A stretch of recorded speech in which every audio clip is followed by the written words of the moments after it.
Good morning, everybody. Get ready. This is the AI panel on productivity, and I'm excited to bring onto the stage the president of Microsoft, Chris Berry. Please come onto the stage. Sue Paish, the CEO of Digital. Please come onto the stage. And we have the Deputy Minister of Innovation, Science, and Economic Development, Simon Kennedy. Thank you. All right, so we are having a conversation today about productivity and artificial intelligence. So I think it's right for us first to start with, why are we qualified to have this conversation? So Chris, what's your day job? My day job is leading the 5,000 employees across Microsoft Canada who serve customers of all kinds in the commercial and public sector sphere. And our mission is to empower every person and organization on the planet to achieve more, and that is substantially what we do. So my day job is helping people and customers see the value of innovation that we bring. Great. And Sue, what's your day job? At the opposite end of the spectrum in terms of size, I'm the CEO of Digital, which is one of the global innovation clusters. And so our job, in the way we interpret it, is to help Canadian companies grow, especially small companies grow, by solving some of society's and industry's biggest challenges with Canadian-made digital solutions that can be deployed domestically and internationally. And Simon? So I'm the Deputy Minister of the Federal Department of Industry, and that covers a lot of ground, but for the purposes of today's discussion, there's kind of two things that we do. One of them is we're a principal funder of the AI ecosystem in Canada, both on the academic side and then through a lot of our programming support to small business and indeed larger businesses as well. So there's a direct financial kind of side of what we do. And then the second thing is we're effectively the keeper and the manager of many of the frameworks of general application, legal and regulatory frameworks for the business sector at the federal level. So bankruptcy, insolvency, competition policy, intellectual property.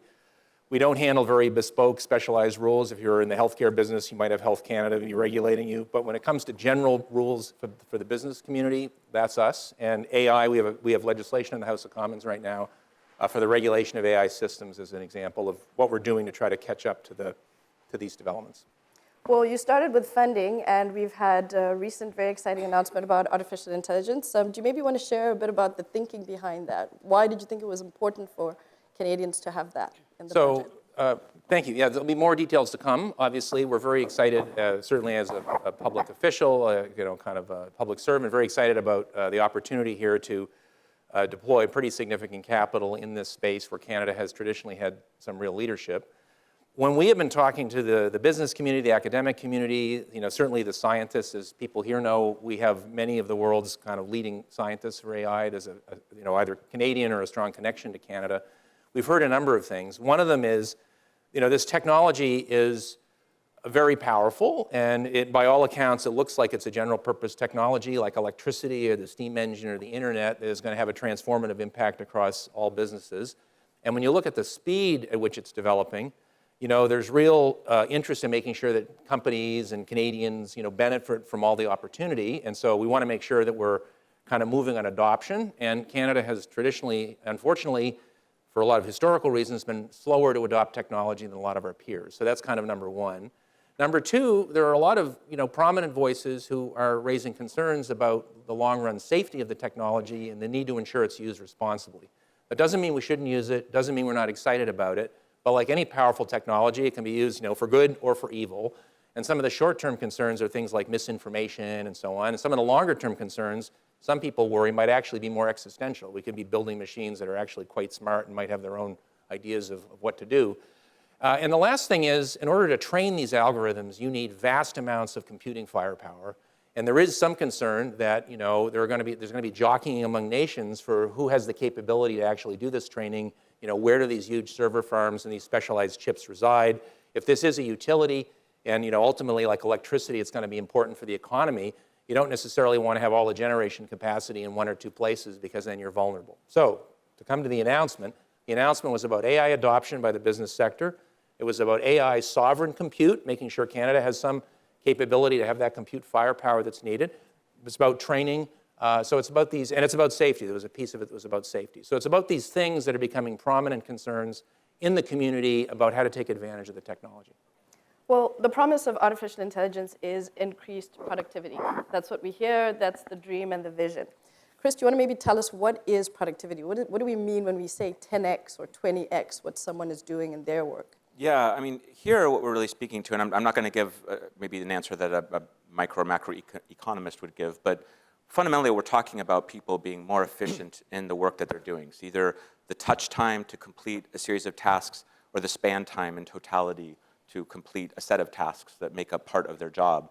And the implications for AI in that regard, in terms of increasing and improving productivity, are pretty profound. I mean, we're already seeing this playing out in some of the products that we've released to market, like Copilot. But more broadly, in about 2 weeks' time, we'll be releasing a study that we've done jointly with Accenture, specific to Canada, in which we looked at actually 323 different job professions in Canada and 19,000 tasks. And what we found is about 38% of those can be improved in some way, either through augmentation or through being essentially automated in some way to improve productivity. And when you improve productivity, you by definition increase labor productivity and therefore GDP. And so that's just one tiny slice on it, but there's a very large opportunity to do that. And what it allows folks to do is concentrate on higher order thinking, bringing the human ingenuity into their job role.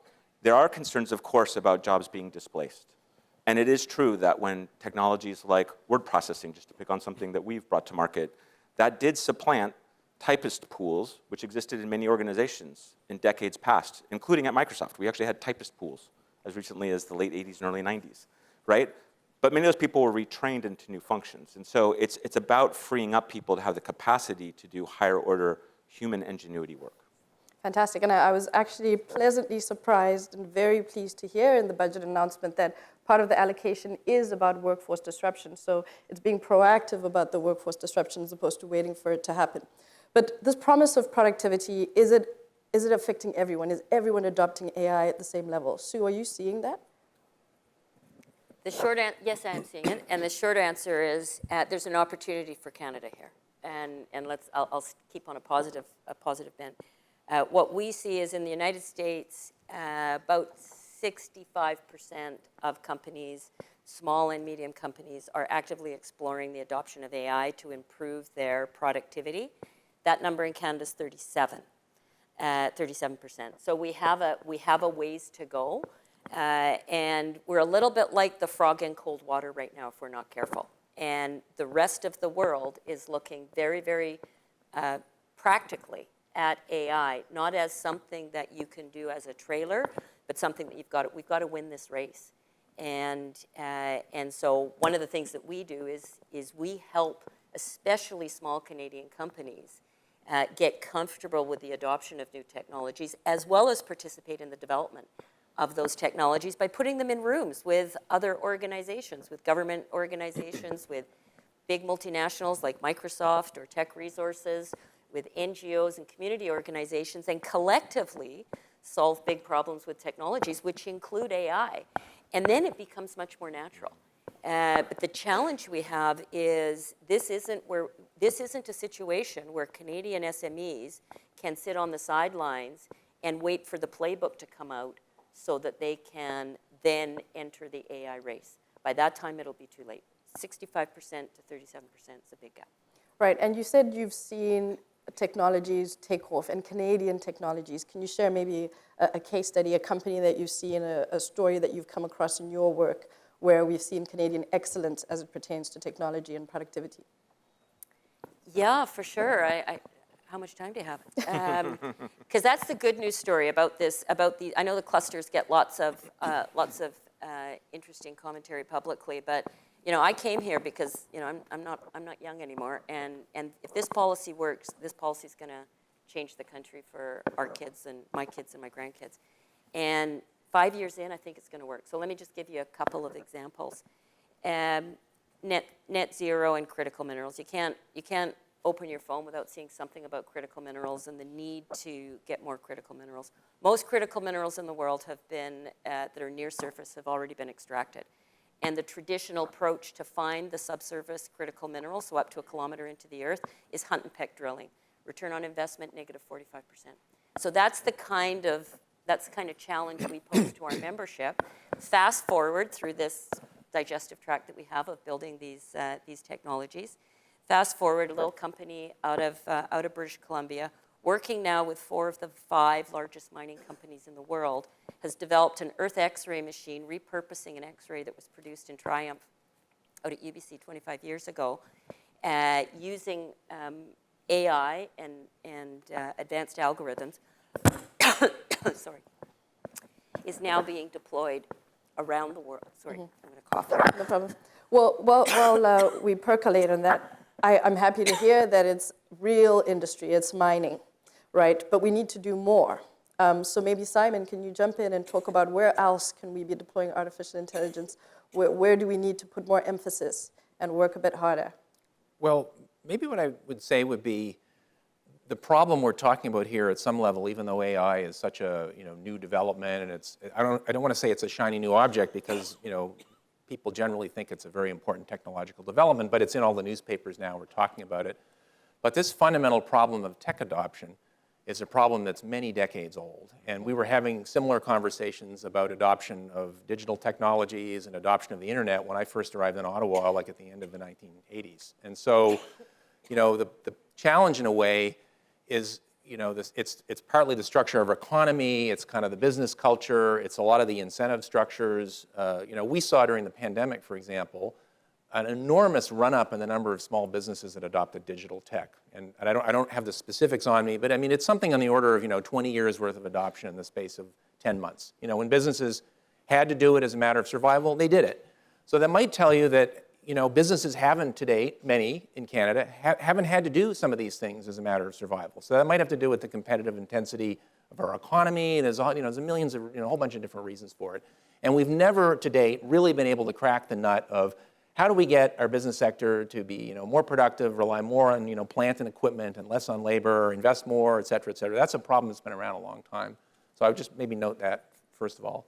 Second of all, if we say the average Canadian's 5'8", that doesn't tell you how tall any individual is. I don't know if the average Canadian's 5'8", I just made that up. But the point being that we actually have lots of companies, Canadian companies, that are phenomenally productive and invest phenomenally and actually are leaders in the use and deployment of AI.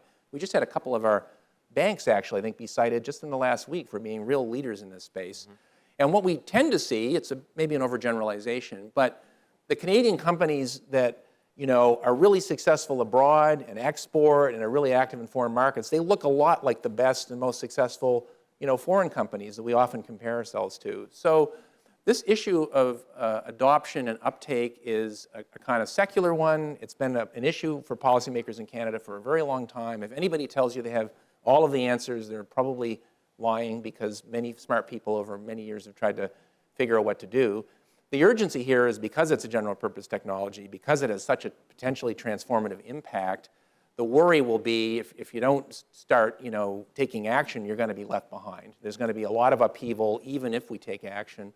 But as a business, you need to be worried about the risks. But if you're not worried about the risks of this is not my idea, as a quite famous Canadian CEO had sort of talks about this. If you're a board or you're a CEO, you need to be worried about the risks of adoption, but if you're not worried about the risks of not moving, the kind of risks of standing still, you're not really doing your job because someone else is going to take advantage of this technology and maybe eat your lunch. So I would say there are leaders in the field for sure. There are small businesses that are adopting this technology, but it's part of a longer-term problem in Canada of just we tend to be followers, not leaders in tech adoption. We tend to invest less in tech than say quite a bit less than our U.S. Counterparts, and there's a whole bunch of reasons for that are complicated, but that could pose a real problem with the arrival of this technology and the speed that it's moving.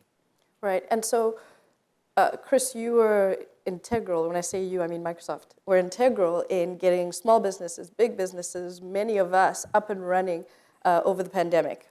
And so that ramp up of technological adoption, it's clear we all saw it and we all participated in that. What would you say happened? Why is there a cliff? Is it a stalling, or are people actively now changing their behavior?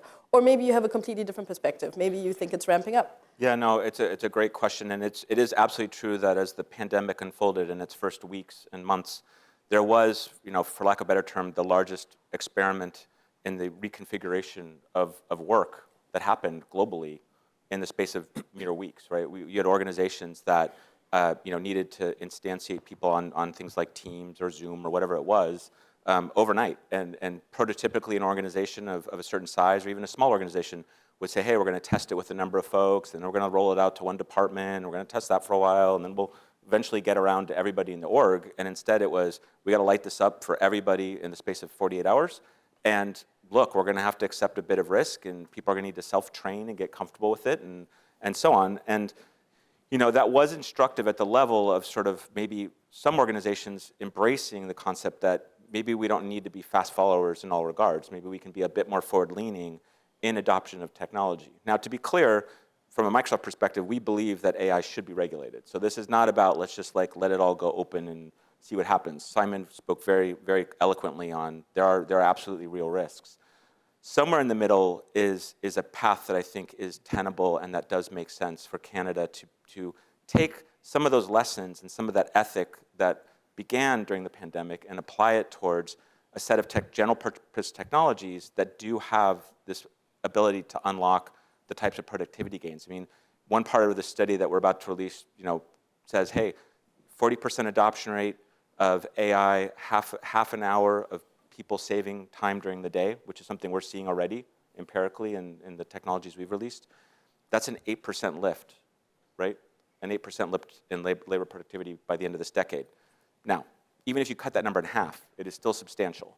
And so there's a real opportunity there, but it takes persistence and a sort of shift in culture to continue to embrace the lessons and the echoes of the pandemic as we move forward.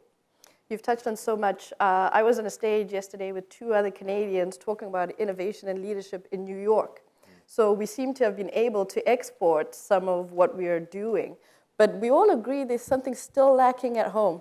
And you were quite polite about it. You said you were going to be polite about it, but I invite you to take the gloves off. What do we need to do as Canada to lead? What's missing? What do we have to do to really get ahead of artificial intelligence and adopt it and leverage it and get that productivity lift that we so badly want and need? Well, I'll use an analogy that I think you and I were talking about, and that is, let's just look at how we look at sport in this country. And we actually have an institution called Own the Podium, and Canada wants to own we actually call it Own the Podium. And we don't want to come in fourth. We don't even really want to come in second. We want to come in first. And we deploy resources, and we fund it, and we encourage it, and we celebrate it. And having an attitude of owning the podium in productivity, in the adoption of AI, in successful businesses, we don't want to come in second or third or fourth, because that's not going to get us the productivity we want. It's not going to create the kind of prosperity in this country that we need. And it's a mindset that I think every person in this room and outside this room needs to celebrate. We have a bit of an attitude here when a company is successful. Somehow we kind of find ways to complain about that or be worried about that. And yet, whether it's a hockey team or whether it's basketball or whether it's soccer, when they win the gold medal, there's parades in the street. And we have so much opportunity in this front because other countries want to work with Canada. We have something that other countries would die for. We're trusted. We're trusted. We have absolutely world-leading research and development, which is critical when you look at things like AI. And we have a population that is demographically diverse. Countries want to work with Canada, but they don't want to work with Canada if we're going to be slow. Rest of the world is out to win the race. And we've got the opportunity to do that. We've got world leaders in AI, in terms of AI development. We've got world-leading companies here in terms of creation of the technology and deployment of the technology. We need to feel prouder and feel a sense of urgency. Because this isn't something, God bless Simon, I love you dearly on lots of things you do, but if we wait for government to fix this for us, we'll all be retired. It's not your job to fix it for industry. It's our job to take the regulatory regime, to take the policy that you develop, and then run with it and get the gold medal. Well, you've both brought up policy, Chris and Sue, so we're going to come back to you, Simon, and talk about the rate of change versus the rate of policy change. And, is it a tyranny of minor differences that we're quibbling about, or are there still big issues that we haven't come to agreements on? Where are we at with the policy side of artificial intelligence? Because that affects the speed that business can adopt. Okay, so this is obviously a very personal opinion, but as the regulator and as one of the people involved in helping to set some of the policies, I think governments have generally done a good job and got it right on the support for the research side and the support for the academic sector. We, partly wise choices by our predecessors, partly an accident of history, but a number of the founders of the field are Canadian, studied here, had their discoveries here, and in some cases have chosen to come back here after very successful careers abroad. And government chose to build a whole ecosystem. Generally, as folks know, really smart students want to go and do their graduate work, and they want to go and do their postdoc where the smartest, scientists are in their field and that sort of thing. And we have built an enormously important ecosystem on the research side around, Yoshua Bengio and Jeff Hinton and Rich Sutton and other, well-known academics, to the point where we're taken very seriously, I can assure you, internationally by the major powers, because we have such a collection of the world's leading minds in this space. So that's something important that's been done on the policy side. And there's been a doubling down on that over the last number of years. I think the announcement on the weekend from the Prime Minister is an effort to ensure we keep that leadership. And so, where does the policy need to go next? We need to be looking much more directly at adoption. We need to be looking much more directly at compute, firepower. And so there's going to be an effort to move on that in a really big way. And so, obviously, it remains on us to deliver, but I think that's a positive development. And then the other area that I'll just note, which has been the subject of a lot of debate with the private sector and civil society and others, is on the regulatory front. And so I'll just give you kind of my layperson. I'm not a legislative drafter from the Department of Justice, but I'll kind of give you my policy sort of version of what we're trying to do here. This is a general purpose technology, so I'll use electricity as an analogy. There's no Electricity of Canada Act that tries to explain every facet of how we regulate electricity. And indeed, to even imagine you could have one would be crazy. You just wouldn't do it. What you have with electricity is you have, legislation, you have specialized pieces of legislation for particular sectors, you have codes and standards. The codes and standards look very different, whether if you're making, some electrical device that's going to be submerged in water versus a hairdryer versus a child's toy. There's been a whole accumulation of regulatory and policy infrastructure that has taken place over decades to regulate electricity, which is a wonderful development that makes our lives better. But if anybody who's ever inadvertently touched a live wire is very dangerous if you get exposed to it. And and it's regulated, and and it makes we can live with it. AI, I would posit, is the same. So the federal government has made a foray in this space, but it's made a foray with a law of general application that effectively says if you're in this business commercially, and you're building these algorithms to kind of launch out in the world to do commercial things, you have a general duty, this isn't the legal language, but a general duty to exercise care in doing this. You have to act as anybody reasonably looking at you would see that you've acted in a responsible way. And that's basically what it says. It then says if you're in a space where you're deploying AI in a high-impact system that will directly affect the health and safety, the finances, affect citizens in a way that's material to their well-being, and where a citizen could reasonably expect that there was a higher degree of diligence undertaken. You're going to the bank to get a loan, and an algorithm's decided that you're going to get a loan or you're not going to get a loan. Well, citizens will expect that decision is going to be made fairly with some parameters that are not racially biased or going to kick you out for some reason that is spurious. They're going to expect some ability to understand. They don't have to have the secret sauce of what does the algorithm say? Can I see the code? But they're going to want a layperson's explanation of how was the decision made, so I have some reasonable appreciation. So in these narrow areas where health and safety, your life, et cetera, are affected, there will eventually be the development of regulatory schemes to bring more kind of certainty and detail in those areas. That's what the draft legislation says. This has been the subject of some consternation because people say, well, where's all the detail? We need to see all of this detail. Well, again, going back to, it's like electricity. This is a very fast-moving technology. It'll evolve in all kinds of ways. No one can even predict today It's going to, it's going to infuse every element of the economy and society over time. We need to start with a kind of basic prescription to say you have a duty to act responsibly, and then we will work and consult as the technology advances to try to get more bespoke rules in areas where they are needed. That's a very, very simple explanation. So, you can argue that we're behind because we don't have all the detail. Another way to look at it is we're nowhere near, the state is nowhere near ready to pronounce in all the detail, and indeed there'd be real risks in pronouncing in all the detail. I have to say, as a regulator, we have legislation that says you must submit your documents by fax.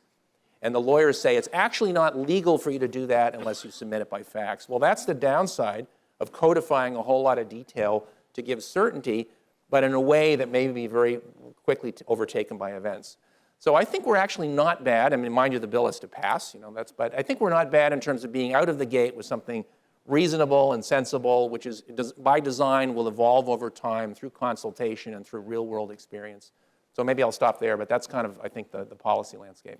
Thank you. And embedded in that statement is the call for participation. Right now that we're all part of the AI conversation, we don't get to sit on the sidelines anymore. We really need to be participating in the process so we can have our voices heard. Sue, do you want to have your voice heard on the comments we just... Yeah, there's no doubt that we need clear, pragmatic regulation.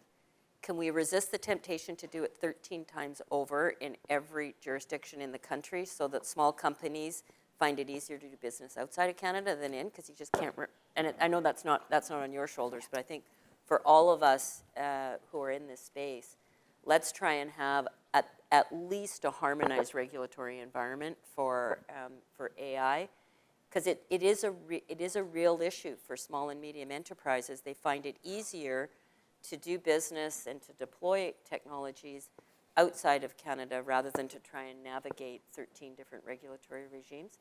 And this is an area where one set of rules can actually help, because AI in Ontario is not going to look different than Alberta or Newfoundland.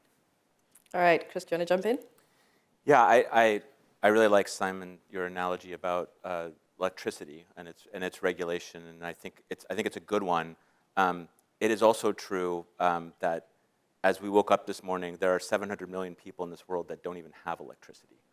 And that's a calling to make these technologies available just in an absolute basis within the right regulatory framework, right? And that's going to take education. I happen to have been read up on this just recently, and this has to do with the U.S., but in the U.S. by 1930, about 90% of America was electrified, predominantly the large cities. But a large swaths of rural was not. And the Rural Electrification Association, which born out of the Great Depression, they basically started a roadshow to go around to communities to teach people about what they could do with electricity. And they had to do it in almost a circus-like fashion. And that's an extreme example, but it actually relates to today in the sense that we need people to be getting their hands on this technology. It has a democratizing force to it. 4 or 5 years ago, the conventional wisdom within the industry was there's not enough data scientists. There's this existential threat. We need more data scientists. We can't possibly evolve our business models or serve our customers without more data scientists. General purpose AI and the billions of dollars that a company like Microsoft spends on building these models are made available to people in a general way so they can use them to advance their own lives. And it's the balance of that regulation with the ability to democratize access that I think we need to thread with pace. So sticking with the electricity analogy. Let's torture it. There must have been a candle makers association somewhere during that time that was not happy about all this electricity talk that was taking place. We have that now. We have some resistance towards artificial intelligence. Some of it is based on the risks. Some of it is just it's new and it's difficult to work with new things. What would you say to the Candle Makers Association of AI? I would say that to the candle makers, I would say you need to evolve or be displaced succinctly. That's what I would say. Look, it is true that there are issues around knowledge and trust. At the conclusion of our dinner last night, part of PPF, I basically gave sort of a calling to everybody in attendance. If you're not using these tools, the publicly available ones, on a daily basis, you should, because largely this is about getting the skills down of writing good queries. We talk in these highfalutin terms about prompt engineering and all of these concepts. And look, that's part of the science behind this, but largely it is about how to write a good query to get the answers that you need to be effective. And just through exposure alone, that will help bring down some of the mystification, if that's even a term, demystify, and I think that will help as well. Sue, candle makers? Yeah, well, to the Candle Makers Association, I would say look at the success that's taking place right now. Like look at what is actually happening. And I'll try and finish the story that my cough interrupted earlier. And that is, this little BC company now has an Earth X-ray being deployed by 4 of the 5 largest mining companies in the world that using AI and muon tomography, which I won't unpack for you right now, can identify anomalies up to 1 kilometer beneath the Earth, which is where all the critical minerals are. And I'll just throw another one out to you, which is in the health space. If you live in Toronto or Ottawa or Montreal or Vancouver, you probably never think about how hard it might be to get an ultrasound, other than getting an appointment in the system. But if you live in the remote parts of this country, it costs thousands of dollars to get you to an ultrasound, and it takes time. And we floated that problem to a bunch of SMEs and others in our shop, and we now have handheld ultrasound infused with AI that has made access to ultrasound available to 70,000 people in British Columbia that wouldn't normally have access to that. So when you're the pregnant mom that arrives in Salt Spring and you go into early labor and nobody on Salt Spring Island has ever seen you before, they can put the ultrasound on your belly, they can get the AI to interpret what it's seen, and they can deliver that baby safely. If you're a kayaker in Haida Gwaii and you have an episode and you're not sure whether you've got indigestion or heart attack, and you go to your local friendly doctor in Haida Gwaii, who happens to have adopted this technology, he sticks it on your chest and says, get a medevac, get her out of here right away. And I could literally tell you stories all day about Canadian-made AI that is improving access to healthcare, is driving agriculture and mining and forestry down the path to net zero, and are having phenomenal success. And so to the Candle Makers Association, rather than trying to say all the reasons why we can't do it, let's look at what we can do. And Canada has an opportunity here to win. But let's go for that rather than start to worry about the minutia. Not to say that we absolutely have to worry about the policy things that Simon has mentioned. But let's look at the upside as well as the downside. Simon, you get the last word. Well, not to get too misty-eyed or anything, but we're at the Public Policy Forum. So what I would say is, what's so exciting about a major development like AI is, for me anyway, is are the big policy questions that it brings to the fore and the kind of choices that we as society are going to have to make about how to use this technology. Virtually everything about the modern world and the way we live our lives you can think of as a kind of collision between human ingenuity and technology and the choices we make as a society and the values we have and how we choose to use it. And there were different choices maybe made a long time ago, and people saw that they were bad choices and we fixed it. Like most of the things we take for granted now didn't exist 100 years ago, like the weekend and the 40-hour work week and overtime and parental leave and on and on and on, and consumer rights and privacy rights. I mean, I was remarking at the dinner last night, almost all of the major statutes my organization is responsible for, it wasn't just that Canada's young and, we didn't pass them, until the early, part of the 20th century. Like, actually, the concepts didn't exist. Competition policy, intellectual property policy, all of these sorts of things are relatively modern inventions to deal with frankly, the fallout and the negative, externalities of the Industrial Revolution. And it's not as if we adjudicated all those issues and decided on the frameworks we want, and then we kind of went back to sleep again. Like, they continue to be adjudicated. We've added, new rules around parental leave, and and we changed the minimum wage, and we have debates around, whether it should be easier to unionize, in the future, et cetera, et cetera. So I think, and even now, if you think about it, your question about, the Cabinet Makers Society, I mean, there are actually, there are countries and there are rules around, you could probably have a computer, make a French wine that tastes better than the winemakers, but like, sorry, we're not going to allow that. Like, there are certain things that are bespoke, and we actually value that they were made by human hands and so on. So maybe in the future we'll decide as a society that certain, I don't know, cabinet making, is too important to leave to robots or something. But the point being, these are all choices we actually have as a society. And we have made radical choices at multiple times in the past to deal with transformative changes in our society, whether it was the Industrial Revolution or the Agrarian Revolution and so on. And it's those things that have made life livable. I mean, if you talk to anybody who worked in a cotton mill in the 19th century, I'm sure they would have appreciated some of our modern policy frameworks. We can do the same with AI. There's not this technologically deterministic thing where, oh my God, it's coming and we have no choice and it's going to be terrible. No, actually, we have the ability to determine how we use this technology just as we have in the past.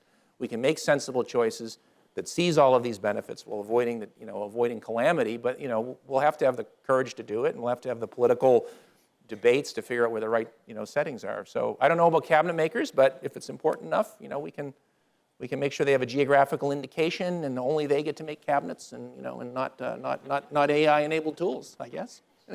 So I'm going to squeeze the last out of this candle analogy and say I believe Canada's future is bright. And with that, thank you for your time. Thank you, Chris.